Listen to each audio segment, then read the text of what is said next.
Sa i përket disa ankesave që kemi marrë nga qytetarët e komunës Malisheve se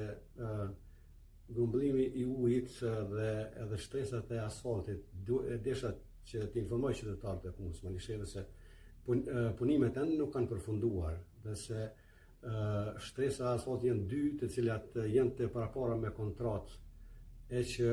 obligohet edhe operatori mirë, po edhe mbikëqyrësi jonë, përkatësisht komuna do të jetë shumë vigjilente që edhe shtresa e asfaltit, edhe kualiteti I punimeve, edhe dinamika e punës, të gjitha këto të përmbaj ky projekt. Ndërsa sa I përket grumbullimit ujit në disa pjesë të qytetit, ato janë projekte të mëhershme të ish kryetarëve të cilët I kanë bërë projektet pa ndonjë menaxhim të duhur e që ne tash po bëjmë maksimumin apo po bëjmë të pamundurin që disa pjesë kur kemi vështrime të mëdha të mos kemi pamje të cilat apo të mos kemi ndonjë dëm nga vështrimet që ju bëhen qytetarët në Malishevë.